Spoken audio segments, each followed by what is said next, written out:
Muito boa noite, sejam todos muito bem-vindos a mais uma aula do projeto de extensão Segunda Química. Eu sou o professor Bechara e hoje nós vamos para a aula número 41. A aula 41, ela trata sobre reações inorgânicas, balanceamento e grandezas químicas. Deixa eu pegar aqui só o apontador em laser aqui, rapidinho. Onde é que está? Tô bem aqui, pronto. Beleza. Então, nós vamos tratar desses três temas de hoje, tá? Reações. Aí, depois que a gente entender as reações, a gente vai aprender a balancear essas reações químicas. E depois do balanceamento, a gente vai entender as grandezas químicas que estão relacionadas a essas reações. Ou seja, uma sequência. Beleza? Então, vamos lá. Vamos adiante. Primeira coisa que a gente precisa sacar logo de cara é o que são reações químicas, né? Então, vamos lá. Uma reação química é uma transformação. Transformação. Algumas substâncias, que são chamadas de reagentes, estão no início do processo e vão sofrer uma transformação para originar, para produzir outras substâncias que são os produtos. Então, reação química é uma transformação, em que algumas substâncias reagem para produzir novas substâncias. As substâncias que reagem são os reagentes. As substâncias produzidas são chamadas de produtos. Bacana, né? A reação, ela começa toda vez que as moléculas sofrem colisões. As moléculas se chocam, as moléculas colidem. E quando essas colisões acontecem, algumas ligações químicas são quebradas nos reagentes e novas ligações químicas são formadas nos produtos. Então, tudo começa com a quebra de ligações nos reagentes e formação de novas ligações nos produtos, tá bom? E as reações químicas, elas também são chamadas de fenômenos químicos. O Tiago acabou de chegar, seja bem-vindo, Tiago. Vamos adiante? Então, você chama de reação química ou de fenômeno químico. Só que reação química é o processo acontecendo de verdade verdadeira na vida real, na vera, para valer. Valendo, valendo. Quando a gente representa o processo, a gente não escreve uma reação química, a gente escreve uma equação química. Então, vamos lá. O processo acontecendo de verdade é uma reação. A gente fazendo a representação, nós temos uma equação química. A Railane acabou de entrar. Boa noite, Railane. Seja bem-vinda. Por exemplo, vamos fazer o processo de respiração celular, ou simplesmente respiração. Aí todo mundo respira aí para mim. Como se ninguém estivesse respirando antes, né? Então vamos lá. Todo mundo respirando. Na hora que você faz a inalação do oxigênio, esse oxigênio vai lá nas células, lá numa organela chamada mitocôndria. Lá na mitocôndria, o oxigênio quebra a molécula da glicose, fazendo a oxidação, a queima da glicose. Vai formar gás carbônico, vai formar água e também libera energia para o organismo, tá?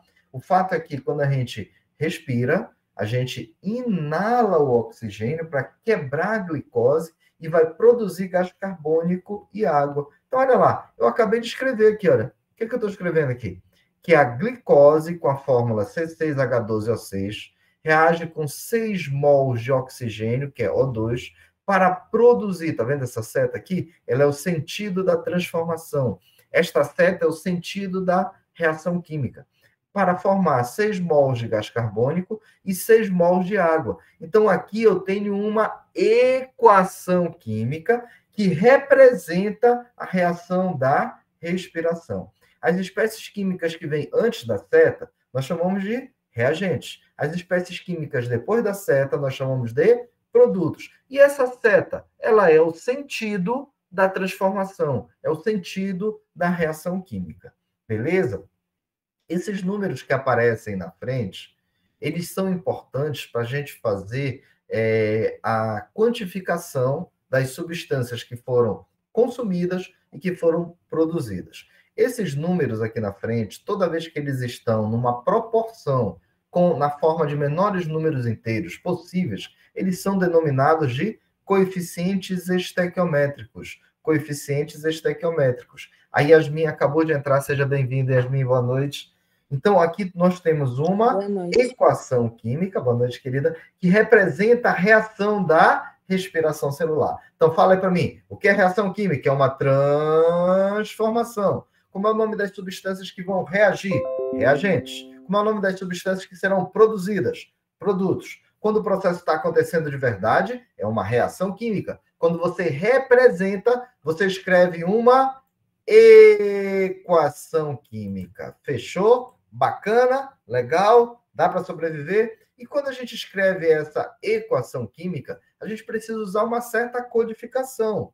Ora, como é essa codificação, professor? Está vendo que aqui a gente escreve, às vezes, aqui, às vezes escreve G, às vezes escreve G novamente, às vezes escreve L. A gente precisa entender o que é isso. A Noemi acabou de entrar agora, seja bem-vinda, Noemi. E o que significa isso? Toda vez que aparecer a letra S, quer dizer fase sólida, a letra L, aqui parece um I, mas é uma letra L, fase líquida, letra G, fase gasosa, aqui meio aquoso, ou seja, dissolvido na água, uma setinha apontando para cima, é libertação, liberação de gás, uma setinha apontando para baixo, é formação de um precipitado sólido, ou seja, a substância não vai se dissolver na água, vai ficar sólida e vai para o fundo do recipiente. Quando aparecer a letra grega delta, significa que a gente está aquecendo, está fornecendo calor. Quando aparecer a letra grega lambda, significa que está recebendo energia luminosa, luz. Quando tiver esse raínio aqui, significa energia elétrica. E quando aparecer 2 oxigênios ligados, parece um óculos, a gente tem um peróxido. Essa codificação da reação a gente precisa conhecer, mas a gente vai se familiarizando com ela à medida que a gente for utilizando. Mas se você quiser assistir a aula sem fazer exercício, é melhor arrumar outro projeto, porque na segunda química é conteúdo, exercício logo em cima para a gente não deixar passar. Dá para encarar essa parada? Olha o cérebro aqui fazendo supino. Caraca, pesadão. Bora lá, nosso cérebro arrebentando a parada. Vamos ver. Vamos ver o que é que tem aqui pela frente. Os objetos metálicos perdem o brilho quando os átomos da superfície reagem com outras substâncias, formando um revestimento embaçado. A prata, por exemplo, perde o brilho quando reage com enxofre, formando uma mancha de sulfeto de prata. Fiquem ligados nesta informação. Sulfeto de prata. A mancha pode ser removida, colocando-se o objeto em uma panela de alumínio contendo água quente e um pouco de detergente por alguns minutos. Nesse processo, a reação química que corresponde à remoção das manchas está representada pela equação química. Veja bem como eles perguntaram. Ele quer saber a reação química que está representada pela equação química. Processo acontecendo, reação. Quando representa o processo, é uma equação. Agora, para a gente não perder tempo e não errar, vamos ficar atento para um detalhe. A gente tem o cátion prata. Prata tem carga 1+. A gente tem o ânion enxofre, que tem carga 2-. Então, a gente tem o cátion prata e o ânion enxofre, que a gente chama de sulfeto. Então, tem cátion prata e tem sulfeto. Nós vamos fazer a combinação desses íons. Como a prata tem carga 1, a quantidade de sulfeto vai ser 1. Como o sulfeto tem carga 2, a quantidade de prata vai ser 2. Então, quando você formular esse composto iônico, você vai precisar de 2 cátions e um ânion. E você terá a fórmula do... é cátion prata e ânion sulfeto. Quando eles estão juntos, é o sulfeto de prata. O que foi que ele falou aqui no texto? Sulfeto de prata. Então, procura aqui a única alternativa que tem sulfeto de prata. Ah, professor, eu estou achando aqui, olha, o Will chegou, seja bem-vindo, querido. Aqui tem o AgS. Bacana, legal, mas a fórmula correta do sulfeto de prata é Ag2S e não AgS. Então, qual pode ser a única alternativa que representa a remoção das manchas das manchas do objeto de prata? Só pode ser a letra C. Agora, vamos ver se está bacana? A gente tem aqui, olha, reagentes, setinha indicando o sentido da transformação e produtos. Então, toda vez que você tiver uma equação química, você precisa escrever reagentes antes da seta e produtos após a seta. Até aqui, tá de boa? Dá para sobreviver? Podemos avançar? Tranquilaço? Sim, tudo ok. Show, né? Bacana, vamos adiante. Então vamos lá agora. Vamos sacar agora um pouquinho como é que a gente faz para identificar quando tem ou quando não tem uma reação química. Ah, mas professor, a reação química é um negócio com umas moléculas, uns átomos que não são visíveis a olho nu, eles são muito pequenininhos, eu não consigo ver uma reação química. É verdade, eu não consigo ver uma reação química, mas eu posso ver alguns indícios com o aspecto macroscópico mesmo, alguns indícios que podem me ajudar a entender se aconteceu ou não uma reação química. O primeiro desses indícios é a mudança de coloração do sistema. Quando você tiver a mistura de dois ou mais reagentes que tem uma certa coloração e a coloração muda, a gente tem sim uma reação química. Então, a mudança de coloração do sistema é um indício de que ocorreu uma reação química. Aqui a gente tem a formação de uma solução aqui meio amarelada, aí houve a formação de uma coloração esverdeada. Aqui deve ter íons de níquel que ficam na cor verde quando estão em soluções aquosas. Então, provavelmente no início não tinha o níquel, no final ele foi formado na forma de cátion, cátion 2, e originou essa mudança de coloração. Então, o primeiro indício é mudança de coloração do sistema. Tem que ter outros indícios também, professor? Sim, tem outros. Por exemplo, a liberação de gases na forma de efervescência. Se você pegar um comprimido efervescente, tipo vitamina C ou antiácido, e colocar num copo com água, você vai ver que vai haver a liberação de gases. Só que, veja bem, aqui você não aqueceu para ter a fervescência. Você tem aqui uma liberação de gases sem fornecimento de calor. A gente chama isso de efervescência. Se tivesse água fervendo, porque está o fogo ligado lá, quer fazer está liberando gases, isso seria fervescência.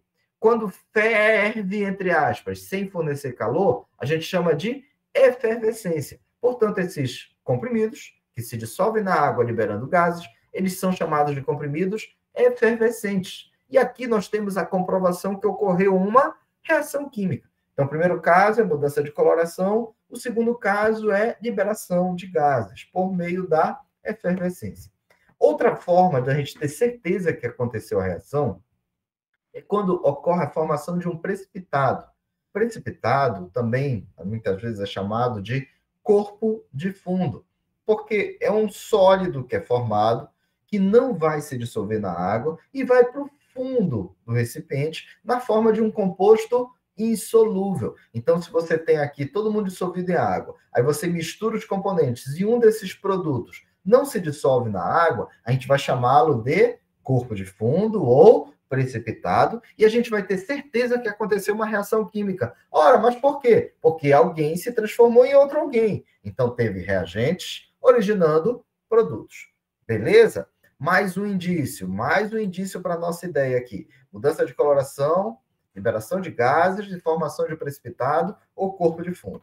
Vamos para a última possibilidade, que é visual, e a gente tem que sacar.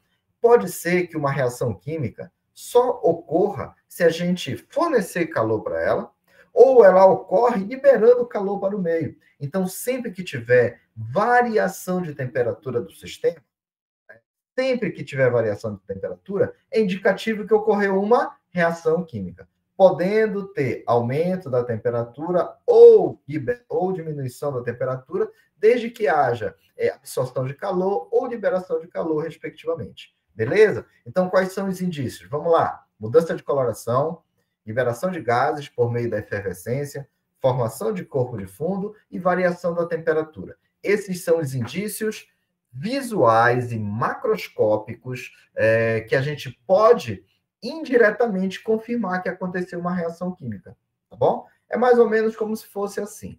Você não consegue ler a mente de uma pessoa, mas você pode saber se aquela pessoa está triste ou está alegre pelas reações dela, pelo rosto dela, pelas expressões faciais, pelas atitudes. Então, isso é uma forma indireta de você saber se a pessoa está alegre ou triste. Da mesma maneira, E esses indícios são formas indiretas de eu saber se aconteceu ou não aconteceu a reação química, já que eu não consigo enxergar a reação. Beleza? Bacana? Tranquilaço? Todo mundo acompanhando, entendendo? De boa? Dá para encarar mais uma questão? Caraca, beleza, Isabelle, bora lá. Show, vamos lá. Olha só.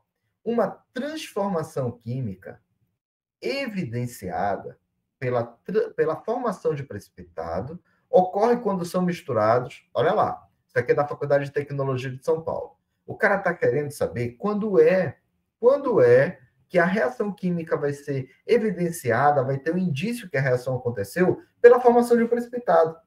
Então você tem aqui, ó, 5 possibilidades: comprimido efervescente e água, vinagre e bicarbonato de sódio, aí ele deu a fórmula do bicarbonato, gás carbônico e água de cal, ele deu a fórmula da água de cal, água oxigenada e sangue, álcool comum e água.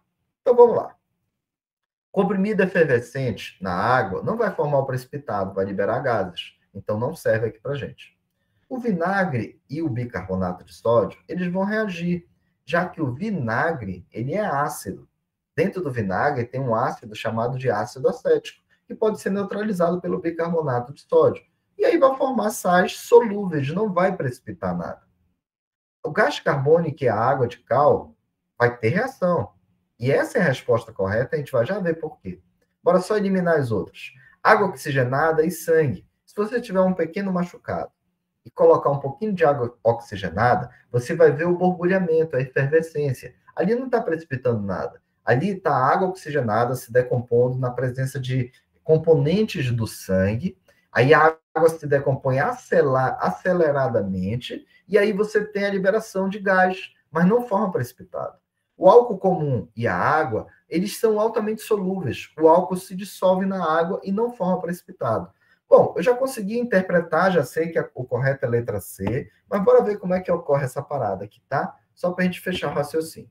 A gente tem aqui, olha, o gás carbônico, que é um óxido ácido. CO2 é um óxido de caráter ácido, que vai reagir com a água de cal, que contém uma base. Hidróxido de cálcio é uma base.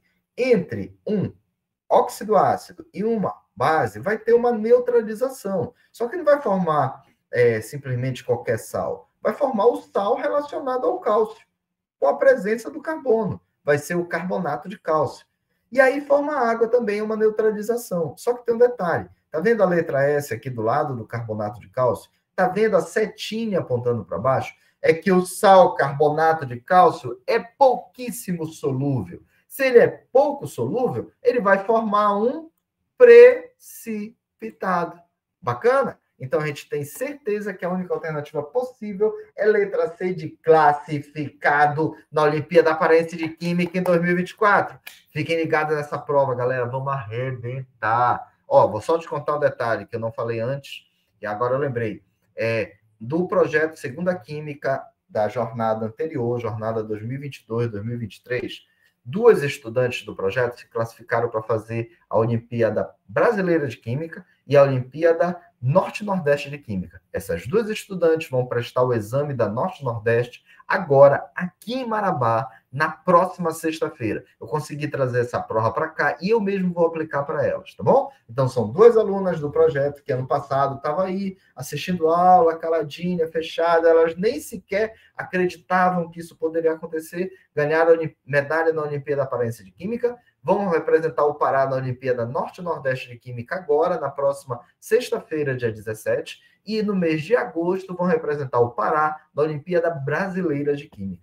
Cara, muito top isso. Vamos avançar? Vamos avançar um pouquinho aqui. Vamos para mais uma parte do nosso assunto. Vamos falar agora da classificação das reações, tá? As reações químicas, elas têm várias classificações diferentes, mas as mais importantes para a Olimpíada, para o ensino médio, para o Enem, são 4. É classificar a reação em síntese ou composição, análise ou decomposição, simples troca ou deslocamento e dupla troca ou permutação. Esses nomes a gente vai precisar lembrar deles, tá? Mas aí a gente vai se familiarizando. Relaxa, vai ser bem tranquilo. A gente não vai esquecer essa galera. Vamos ver aqui, rapidinho. Botei aqui uma imagem para exemplificar isso muito rápido. Vou só arredar coisa para cá para o lado. Primeiro, é síntese ou composição. Toda vez que você tiver uma reação do tipo síntese, você vai ter que ter dois reagentes formando um único produto. Então, olha lá. Dois sintetizando um único produto. Toda vez. Professor, é toda vez? É. Professor, é sempre? É. Professor, posso confiar? Pode. Acredita em mim. Apareceram dois reagentes formando apenas um produto. Você chama isso de síntese ou composição. Síntese ou composição. E quando é que é análise ou decomposição? É o contrário. É o contrário. Síntese e análise são situações opostas. Olha lá. Síntese, dois reagentes formando apenas um produto. Análise ou decomposição é o contrário. Tem apenas um reagente formando dois produtos. Então, esse eu não esqueço mais, tá? Dois formando um, síntese. Um formando dois, análise ou decomposição. Agora, sobe aqui essa telinha aqui, rapidinho. Agora, vamos atentar. A gente vai precisar diferenciar o que é simples troca de dupla troca. Detalhe. Percebam que em ambos os casos tem a palavra troca. Então, na simples troca, tem dois reagentes formando dois produtos.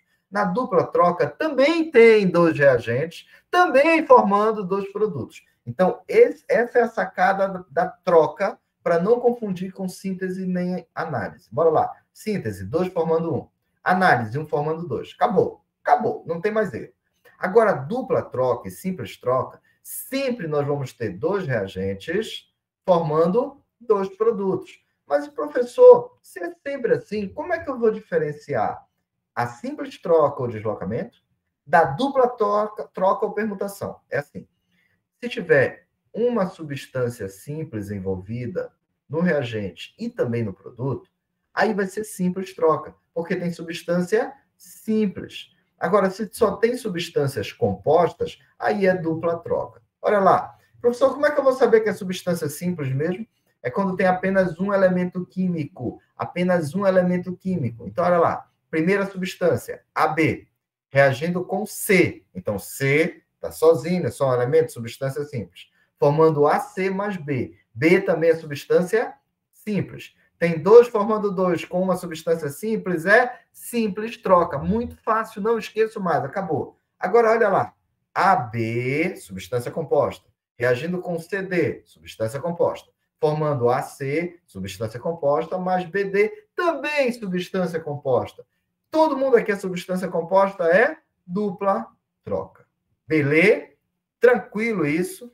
Dá para sobreviver. Essa imagem está no slide para vocês, está no Classroom, vocês podem baixar para vocês para rever o assunto. Então, bora encarar a parada? Dá para encarar agora? Bora ver? Caraca! Tira aqui da frente rapidinho. Vamos lá. Vamos ver se a gente se desenrola isso. Escola Preparatória de Cadetes do Ar. Observe as reações químicas a seguir. Tem 1, 2, 3, 4, 5 reações. A alternativa que apresenta, respectivamente, a classificação correta dessas reações. Cara, ele quer respectivamente. Então, vamos lá. Vamos lá. Primeira. Tem dois reagentes formando dois produtos. Tem que ser troca. Tem que ser troca. Tem dois formando dois, tem que ser troca. Mas olha lá. No reagente tem a substância simples alumínio. No produto tem a substância simples cobre. Então, quando tem dois formando dois, tendo substância simples, é simples troca ou deslocamento. Simples troca ou deslocamento. Então, pode ser letra A, letra C ou letra D. Tchau, letra B não é mais. O segundo caso, tem apenas um reagente. Ele é grandão, mas é só um. Formando dois ou mais produtos. Ó, que está formando três. Então, tem um formando dois ou mais, é o quê? Bora lá? Não é síntese, não. É análise ou decomposição. Então, olha lá. Pode ser adição também. Decomposição, análise. A gente não eliminou nada aqui. Vamos avançar. Tem dois reagentes formando apenas um produto. O que é isso? É análise? Não, agora é síntese ou composição. Então, tchau, letra A, que está escrito análise aqui. Tchau, letra C, que está escrito adição. Aí, olha lá, síntese. Deslocamento, análise, síntese. Bora continuar. dois reagentes formando dois produtos. Mas tem substância simples F2 e tem a substância simples BR2. Então, só pode ser deslocamento ou simples troca, deslocamento ou simples troca. E a quinta reação, tem dois formando dois. E todo mundo é substância composta, só pode ser dupla troca. Única alternativa possível, letra E de estudar. Beleza, Isa? Beleza, Will? Show de bola. Vão avançando, né? Tranquilo, Tiagão? Dá para sobreviver nesse papo aqui? Posso avançar mais um pouquinho, galera? Pode, Railane, beleza, Will, show, vamos avançar. Vamos avançar mais um pouquinho aqui. Mais um pouquinho. Na próxima tela, no próximo slide, a gente vai começar a sacar a questão do balanceamento. Porque eu preciso entender o que são aqueles números que aparecem na frente das substâncias químicas. Ah, professor, você já leu lá na frente que são os coeficientes estequiométricos e tal. Tá, tudo bem, eu também lembro de ter lido isso. Eu quero saber para que serve, como é que eu uso e o que significa. Vamos lá? Bora lá, me dá uma ajuda. Para fazer o balanceamento, você vai tirar esse nome balanceamento da palavra balança. Então, se você pensar numa balança de pratos, não é balança digital, não é a balança do laboratório, não é a balança digital do supermercado, da padaria, é uma balança de pratos. A balança de pratos ainda é utilizada principalmente em feiras livres e também em algumas cidades assim mais distantes e tal, e muitas pessoas ainda usam a balança de pratos, que tem dois pratos. Para equilibrar essa balança, eu tenho que colocar a mesma massa dos dois lados. Então, eu estou vendendo para alguém na feira, sei lá, tomate. Aí eu tenho aqui um objeto metálico que pesa exatamente 1 quilo. Aí eu coloco de um lado do prato. Aí a balança vai descer, porque eu botei o peso de 1 quilo. E do outro prato, do outro lado, eu vou colocando tomates. Quando a balança equilibrar, quando os pratos ficarem balanceados, eu sei que eu tenho 1 quilo do objeto que eu coloquei e 1 quilo de tomates. Então, balancear é colocar quantidades em equilíbrio, quantidades iguais nos dois pratos da balança, tá bom? Balancear uma equação química, então, é colocar quantidades iguais dos elementos químicos no reagente e no produto. Se tiver, sei lá, 10 átomos do elemento X no reagente, vai ter que ter 10 átomos do mesmo elemento X no produto. Acabou. O método mais rápido e o mais utilizado em provas é o que a gente chama de método direto ou método das tentativas. Mas, professor, como é esse papo de método direto ou método das tentativas? A gente vai, literalmente, tentar colocar as quantidades iguais conferindo. A gente faz assim, ó. Deve-se igualar as quantidades de elementos químicos entre o membro dos reagentes e o membro dos produtos. Pronto, é só igualar as quantidades. É como se fosse uma balança de pratos. A regra prática é você começar o balanceamento pelos metais. Faz isso, tá? Faz isso. Começa balanceando os metais. Depois você vai para os ametais. É mais fácil, acredita em mim, vai ficar fácil. Depois você vai para o carbono, para o hidrogênio e, por último, para o oxigênio. Com isso, a gente forma um acrônimo que a gente vai pronunciar macho. Para que eu vou lembrar desse acrônimo macho? É para eu lembrar da sequência. Primeiro, metais, depois ametais, depois carbono, depois hidrogênio e oxigênio. Se você esquecer desse acrônimo macho, se você esquecer da sequência metais, ametais, se você esquecer de tudo isso, faz um favor para mim. Faz um favor para mim. Para não complicar, deixa o oxigênio para o final. Deixa o oxigênio para o final. O oxigênio é mais complicado. O oxigênio aparece em muitas substâncias químicas. O oxigênio é complicado para balancear. Então, se você esqueceu do acrônimo, esqueceu da sequência, deixa o oxigênio para o final que vai dar certo. Beleza? Vamos ver se a gente desenrola aqui. Olha só. Vou botar aqui uns exemplos, tá? O primeiro tem N2 reagindo com H2, formando NH3. Pelo nosso acrônimo, a gente deveria começar com metais, mas não tem metal aqui. Então, vou procurar quem? Ametal. Ametal é nitrogênio. N é ametal, nitrogênio.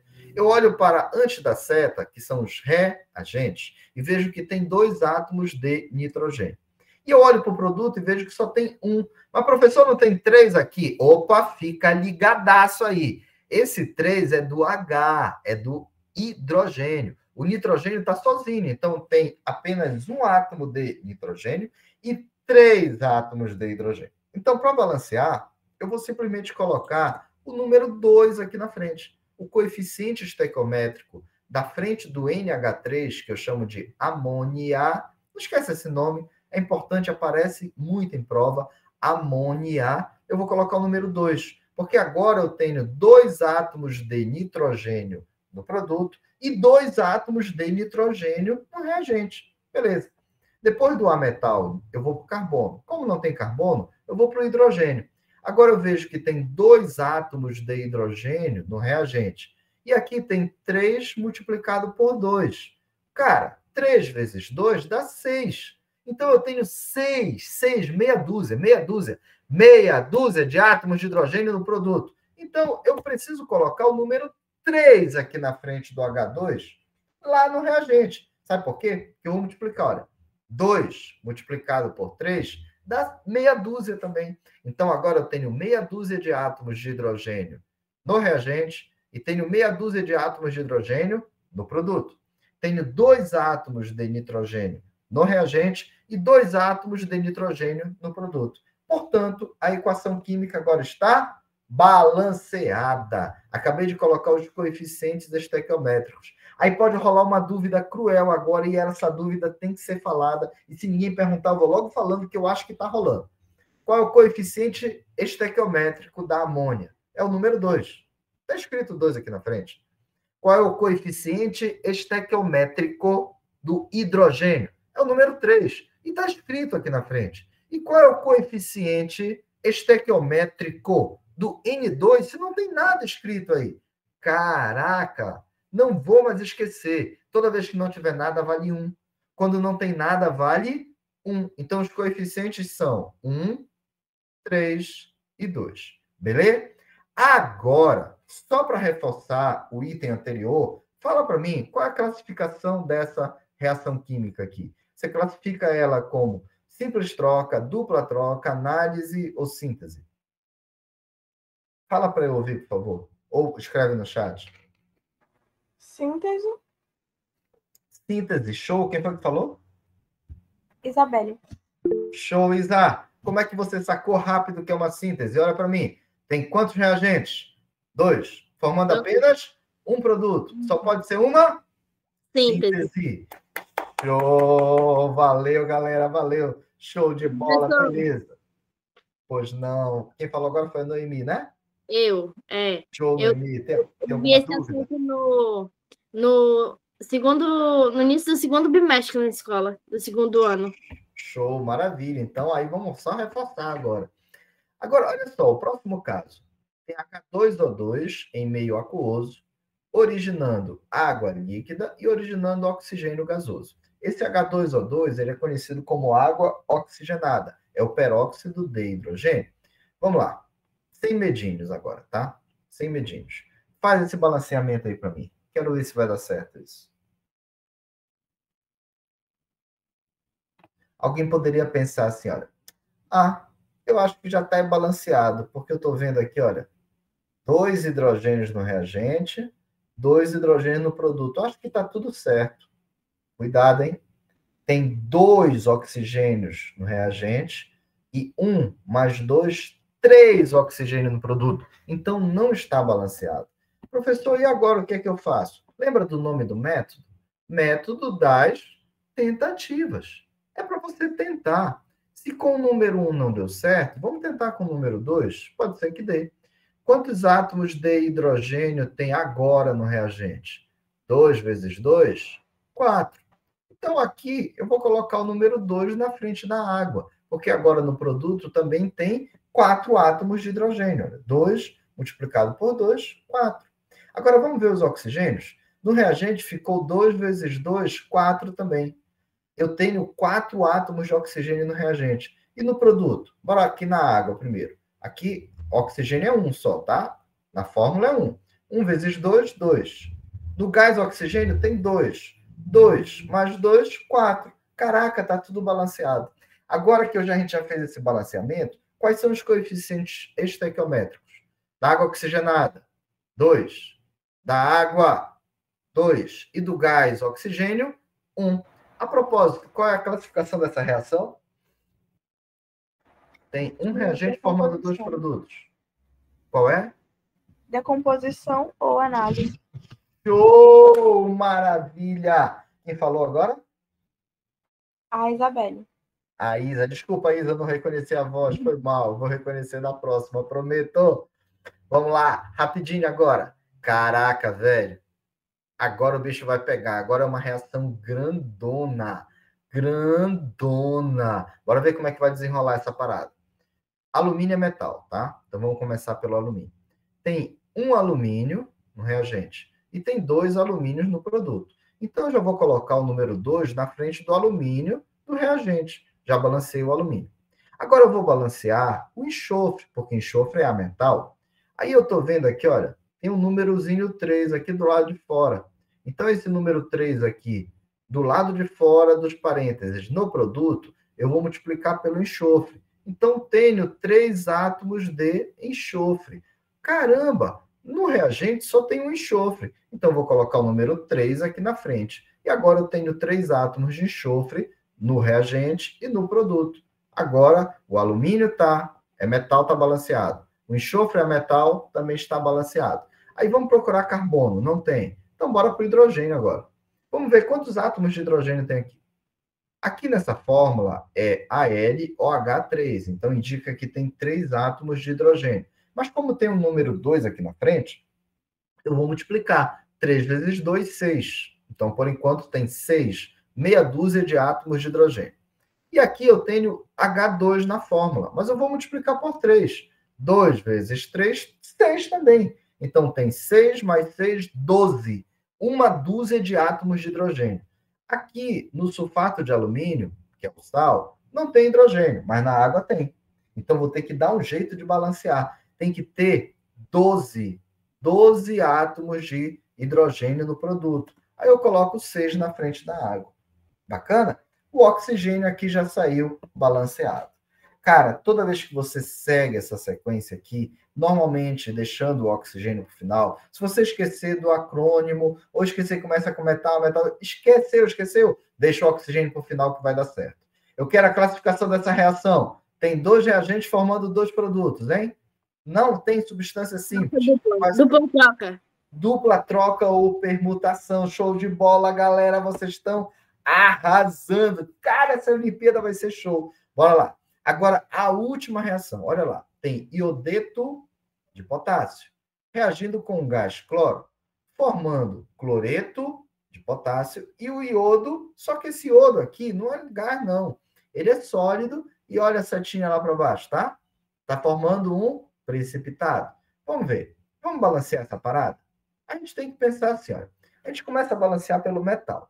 Potássio é metal. Então, tem um potássio no reagente e um potássio no produto. Aí eu vou seguir o barco. Agora, cloro. Cloro é a metal. Tem 2 cloros no reagente e só tem um cloro no produto. E deu certo? Não. Eu estou usando o método das tentativas. Não deu certo com um, eu coloco o número 2. 2 potássios no reagente vai ter que ficar 2 átomos de potássio no produto. Agora, bora conferir o cloro. Tem 2 cloros no reagente, agora tem 2 cloros no produto. Bora conferir o iodo, que também é ametal. 2 iodos no reagente, 2 iodos no produto. Aí alguém poderia perguntar, professor, bacana, balanceou e tal, mas só que o cloro é ametal. O iodo também é ametal. Qual dos dois eu vou balancear primeiro? Aí tanto faz. O que interessa é você procurar começar por metais e deixar o oxigênio para o final. Aí você lembra do acrônimo macho, ou se esquecer tudo, você simplesmente deixa o oxigênio por último. Beleza? Eu quero saber agora, depois do balanceamento, manda aí para mim, sem medinhos, qual é a classificação dessa última reação. Tem 2 reagentes formando 2 produtos. Mas tem substância simples no reagente, substância simples no produto. A Noemi já até falou. Repete aí, por favor, Noemi. Simples troca. Show! Galera, dá para sobreviver com isso? Será Sim. que dá para encarar? Show, Sim. né, Isabelle, Noemi, bacana. Bora encarar um outro exercício? Cérebrozinho, essa imagem do cérebro. O Will, valeu. Essa imagem do cérebro é muito top, né, cara? É muito legal. É o cérebro fazendo. Eu adoro isso. Vamos lá, galera, vamos ver. Vamos ver se a gente desenrola essa questão aqui. Vamos lá. Universidade Federal de Ouro Preto, em Minas Gerais. Os alcanos, também chamados de parafinas, sofrem combustão, apesar de serem considerados compostos de baixa reatividade. Considera a combustão do seguinte alcano. Aí ele deu uma fórmula aqui grandona, e aqui no meio tem um X, tá? Tem um X. Aí o coeficiente do O2 é Y, o coeficiente do CO2 é Z, e o coeficiente da água é 14. Se não tem nada aqui na frente do hidrocarboneto, você entende que é coeficiente 1. É correto afirmar que os valores numéricos de X, Y e Z são, respectivamente... Caramba, a gente vai ter que desenrolar essa parada aí. A gente vai ter que dar um jeito. Então, professor, como é que eu vou começar se eu não tenho quase nenhum coeficiente? É verdade. Quase nenhum, mas tem um. Eu vou começar, eu vou olhar para ele. Quem é esse cara aqui? 14. Caraca. Então, olha lá. Se tem 14 multiplicado por 2, quer dizer que eu tenho que ter 28 átomos de hidrogênio no reagente. Bora olhar aqui. Aqui já tem 3. Já tem 3. Aqui tem mais 3. Então, aqui estou vendo meia dúzia de átomos de hidrogênio. Aqui dentro dos colchetes tem o número 2. Então, eu vou ter que descobrir quanto é que eu vou colocar nesse X aqui, para quando eu multiplicar e totalizar tudo, vai ter que dar 28. Concorda comigo? 14 vezes 2, 28. Bom, se tudo aqui tem que dar 28, eu já estou vendo 6, eu vou pegar 6 e vou subtrair. Eu vou pegar 28, vou subtrair 6. 28 menos 6 deu 22. Então, aqui vai ter que ficar 22, mas eu tenho 2 aqui dentro.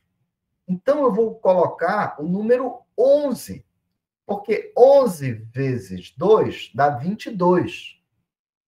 22 mais 6 dá 28. Então, esse índice X tem que ser igual a 11. Então, ou letra A ou letra D. Só que agora eu já sei a quantidade de carbonos também. Por quê? Porque se aqui é o número 11, aqui tem 11 carbonos.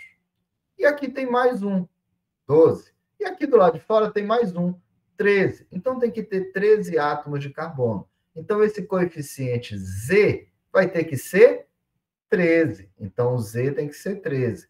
Letra A e letra E. Caraca, não desenrolou ainda. Porque pode ser letra A ou letra D. Eu vou ter que matar pelo número de oxigênios, tá? Então vamos lá. Eu já sei que isso aqui vale 13. Então vou calcular agora. Aqui eu tenho 13 vezes 2. Letícia entrou agora. Boa noite, Letícia. Seja bem-vinda. 13 vezes 2 dá 26. 13, esse número Z é 13, vezes 2, 26. E aqui eu tenho 14 vezes 1, que dá 14. Então, eu tenho 26 oxigênios no gás carbônico e tenho 14 oxigênios na água. 26 mais 14 dá 40. Eu tenho que dar meu jeito de fazer isso aqui virar 40. Mas como tem 2 aqui na frente, vai ficar 20. Isso. Vai ficar, cuidado, vai ficar 20 aqui, tá? Vai ficar 20. Porque 20 vezes 2 dá 40. Então, a equação ficou assim, olha. Tira aqui a telinha da frente. A equação ficou assim. O X vale 11, o Y vale 20 e o Z vale 13. Eu sei que dava 40. Então, a alternativa certa, letra A de amor. Exatamente, letra A de aprovação, muito bem. Depois de fazer todo o balanceamento, eu achei a alternativa correta de boaça. Tranquilaço até aqui, galera? Beleza? Pode avançar. Show, né? Vou avançar mais um pouquinho. Agora, a gente vai entrar na última parte da aula, beleza, Will? Que é a parte de grandezas químicas. Aqui, nós vamos precisar fazer um pouquinho de trabalho matemático, tá? Então, vamos lá. Primeiro é massa atômica. Primeira coisa que eu preciso entender o que é massa atômica. Massa atômica é representada pela letra M minúscula e no formato itálico. O átomo de carbono, 12, que a gente representa assim o número 12 lá em cima, e a letra C, eu estou dizendo que 12 é o número de massa dele, foi escolhido como objeto padrão para a gente construir a escala das massas atômicas, tá? Mas para eu chegar de verdade nessa escala de massas atômicas, eu preciso conhecer qual o número de prótons e qual o número de nêutrons de um átomo. Olha lá, o carbono 12, ele é um isótopo do carbono que tem 6 prótons, 6 nêutrons e 6 elétrons. Só que eu preciso lembrar que a massa de um elétron ela é muito pequena. A massa do elétron é desprezível. Então, quem vai indicar a massa para a gente é apenas a quantidade de prótons e a quantidade de nêutrons, já que os elétrons têm massa desprezível. Então, cada próton ou cada nêutron passou a valer uma unidade de massa atômica unificada. Unidade de massa atômica unificada. Ou simplesmente letra U. Essa massa ela é muito pequenininha. Ela vale 1,66054 10 elevado a menos 27 quilogramas. É um número muito pequeno. Em termos práticos, não vai dar muito trabalho ficar calculando a massa 1,66 10 a menos 27 quilogramas. Então, a gente vai usar a massa referência da unidade de massa atômica unificada, que vale uma unidade. Se o carbono tem 12 unidades, a massa total dele é 12. Aí eu pego essa massa total do carbono 12, divide por 12, eu tiro uma fatia, essa fatia vale uma unidade de massa atômica.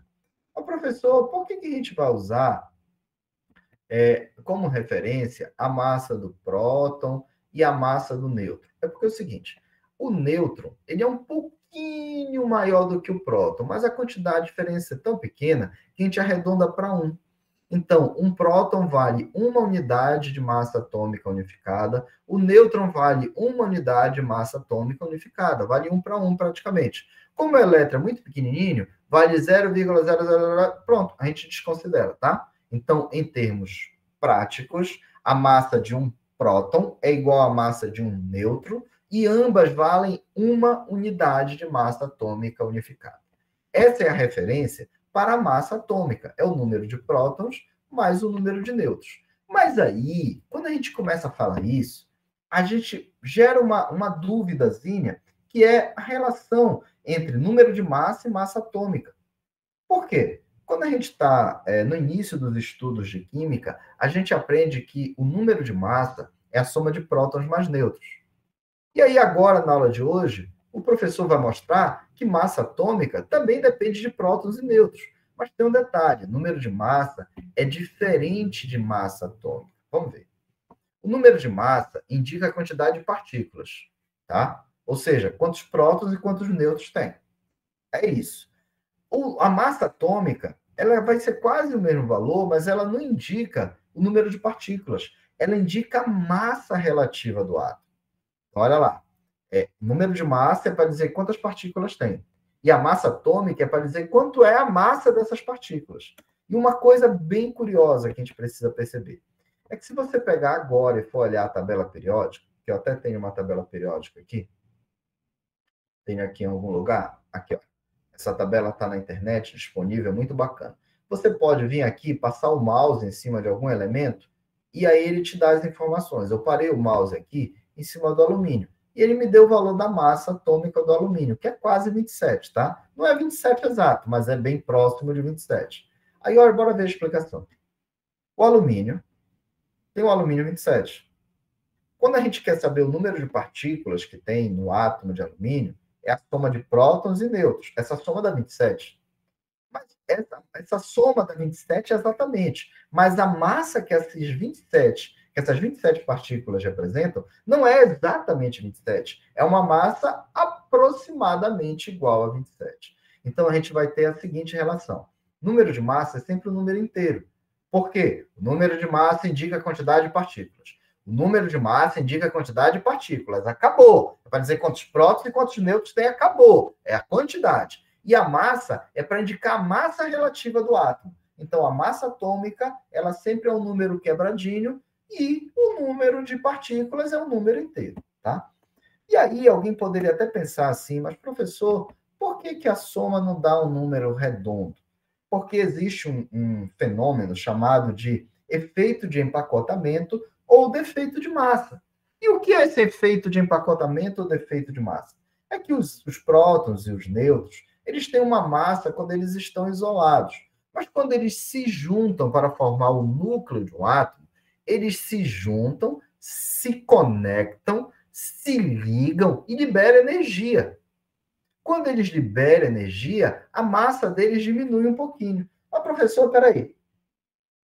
O próton e o nêutron se juntou. Foi. Se juntaram. Eles formaram o núcleo. Foi. Cara, eles se juntaram e liberaram energia. Isso diminui a massa. Mas ele liberou energia. Eu sei. Mas é que quando eles se juntam, isso gera uma estabilidade e libera energia. Só que energia pode ser transformada em massa. Vocês lembram da equação mais famosa de Albert Einstein?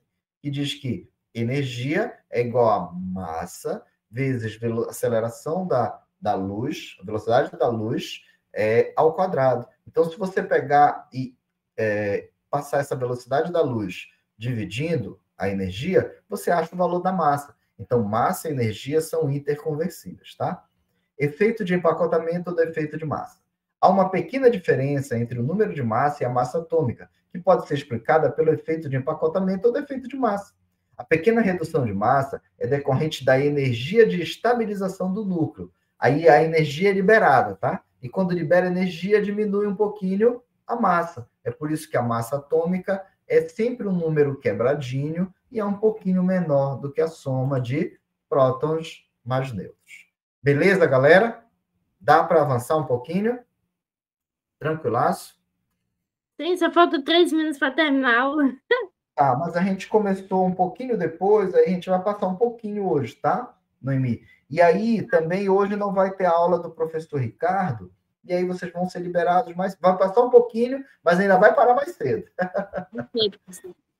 Vamos lá. A massa atômica do elemento químico. Como é que a gente acha? A massa atômica do elemento químico, ela é uma média aritmética ponderada das massas de todos os isótopos estáveis que tem na natureza. Professor, o senhor falou muito complicado, eu não entendi foi nada.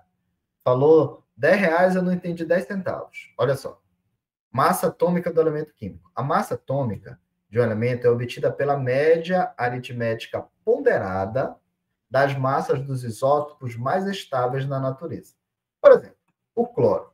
O elemento químico cloro. Estou falando de elemento químico. Tem 2 isótopos mais abundantes, o cloro 35 e o cloro 37. O cloro 35 tem massa atômica de quase 35, 34,97. E na natureza, cerca de 75,50, 53% de todos os átomos de cloro na natureza são o cloro 35, que tem massa quase 35. Tem também o outro isótopo, que é o cloro 37, que a massa é 36, quase 37. E cerca de 24,47% de todos os átomos de cloro que existem na natureza são esse cloro 37. Então, para eu saber a massa atômica de um átomo, eu pego a massa atômica do átomo, acabou. Mas para eu saber a massa atômica do elemento químico desse átomo, aí eu tenho que considerar a massa de cada isótopo e a abundância de cada isótopo, tá? E a gente vai fazer uma média aritmética ponderada. Professor, o que é média aritmética ponderada e média aritmética simples? Quando a média aritmética é simples, você soma as parcelas e divide pelo número de parcelas. Mas quando é média aritmética ponderada, você faz assim, você pega o peso, multiplica pela quantidade. Peso vezes quantidade. Peso vezes quantidade. Tá bom? E aí não divide. Por quê? Você já vai pegar o peso e já vai aplicar uma porcentagem no peso. Tá bom? Olha lá como é que a gente vai fazer. Massa atômica do elemento cloro. Tá aqui, ó. Massa atômica do elemento químico cloro. Eu vou pegar a massa de verdade do primeiro isótopo, que é 34,97, e vou multiplicar pela abundância dele. Não é 75,53%? Eu vou multiplicar logo por um número decimal. 75,53% é a mesma coisa que dividir por 100. Então, é 0,7553. Beleza? Aí eu fecho os parênteses. Mas eu pego a massa do outro isótopo. O isótopo 37 tem massa exatamente 36,97. 36,97 vezes A abundância dele, quanto é a abundância? 24,47%. Então, 24,47 dividido por 100 dá 0,2447, tá bom? Aí eu vou multiplicar dentro dos parênteses e depois eu somo as duas parcelas. Isso dá aproximadamente 35,5 unidades de massa atômica unificada. Mas, professor, qual é a conclusão que eu tenho que tirar daqui? É que a massa do cloro, a massa do elemento químico cloro, não é de verdade nem 35, nem 37. E no fundo, não tem nenhum átomo de cloro que pesa 35,5. Esse valor aqui, ele é uma média ponderada, considerando a massa de todos os isótopos e a porcentagem de abundância de todos os isótopos. Fechou? Beleza? Tranquilo? Então, quando for a massa atômica de um elemento químico, você vai pegar a massa de cada isótopo, multiplicar pela abundância de cada isótopo. Eu sei que falando isso, a gente até entende, acompanha, beleza, eu quero ver fazendo. Quero ver fazendo. Olha lá, agora a chapa esquentou. Bora ver esse baque aqui. Fundação Getúlio Vargas. Na figura, é representado o espectro de massa dos isótopos naturais do elemento galho. A gente tem aqui a abundância dos isótopos em porcentagem e a gente tem aqui a massa atômica. Olha lá, abundância que depende da massa. Quando a gente analisa esse espectro, ele dá dois pontos marcantes. A gente chama esses pontos aqui de pico, como se fosse o pico de uma montanha.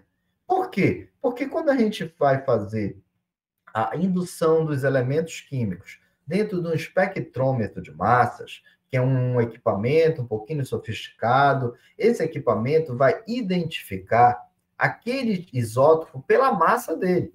Então, eu estou aqui com o valor de massa 67, não deu nada. 68, não deu nada. 69 deu esse pico aqui, grandão, ó. Esse pico. Quer dizer que tem um átomo com a massa 69. Aí eu estou no valor 70, não marcou nada aqui no equipamento. Eu estou no valor 71, ó, próximo dele. Deu outro pico aqui, menor do que o primeiro, mas deu um pico. Aí aqui no valor 72 não deu nada, 73 não deu nada. Isso quer dizer que quando eu olho para esse gráfico, eu preciso entender, preciso compreender que só tem dois isótopos aqui. Um que deu massa próximo de 69, outro que deu massa próximo de 71. Aí a pessoa que elaborou esse gráfico aqui, ela deu os valores exatos, tá?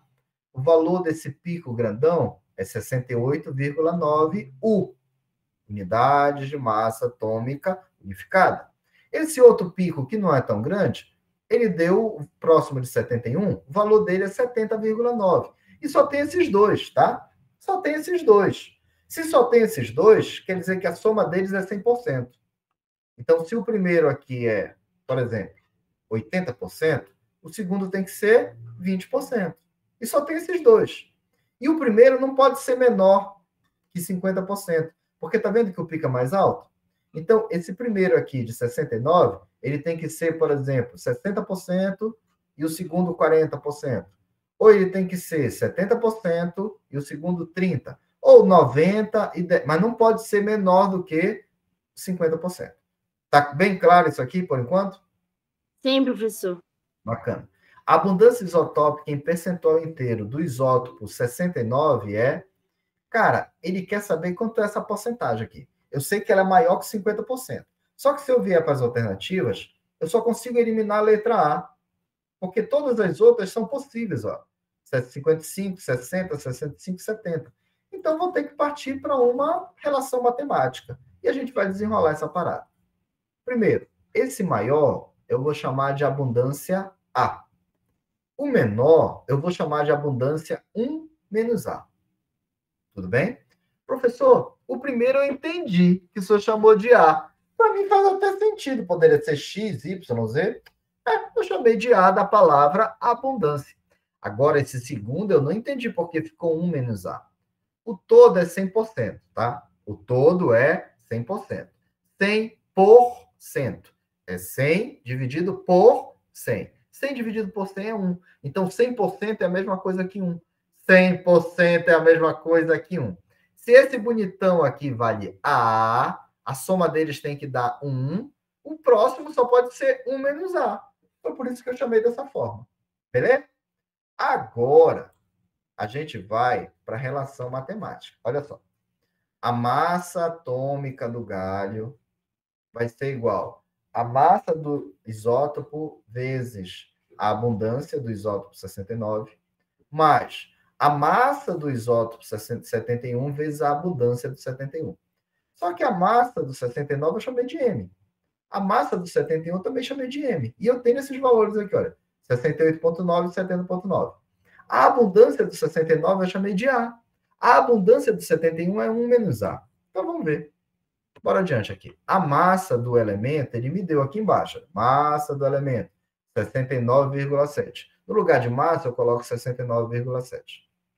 No lugar de massa do 69, eu coloco a massa, que é 68,9, multiplicado por A, que é a abundância. Mais, aí abre colchetes. No lugar da massa do 71, eu coloco o valor exato, que é 70,9, que multiplica a abundância, que eu chamei de 1 menos A. Então, aqui eu vou ter que aplicar uma propriedade distributiva. Vou ter que multiplicar o 70,9 por 1 e vou ter que multiplicar 70,9 por menos A. Então, vamos arrumar nossa vida aqui. 69,7 continuou 69,7. 68,9A, 68,9A. 70,9 vezes 1 mais 70,9. 70,9 vezes menos A dá menos 70,9A. E agora eu tenho a incógnita A. Todo mundo que tem A vai para o primeiro membro. Quem não tem A fica no segundo. Esse menos 70,9A passou positivo. O mais 68,9A passou negativo. 70,9 ficou no segundo membro. E o 69,7 passou negativo. Subtraindo, aqui dá 2A igual a 1,2. Eu vou passar esse 2 dividindo. O A vale 0,6. E 0,6 é a mesma coisa que 60%. Beleza. Cara, show, né? Top isso. Dá para sobreviver, gente? Dá sim. Se vier uma dessa na Olimpíada, dá para vocês desenrolarem? Sim. Com essa explicação toda, né, professor? Show, bacana. Caraca, vou falar para vocês. Vai ficar um pedacinho aqui para vocês estudarem, tá? Que é para você sacar massa molecular, mol, massa molar e volume molar. São 4 itens, não são longos. Você vai fazer um estudo sobre eles. No finalzinho, a gente tem aqui um resumo, vocês vão analisar, e tem as referências bibliográficas. Beleza, gente? A gente vai parar por aqui.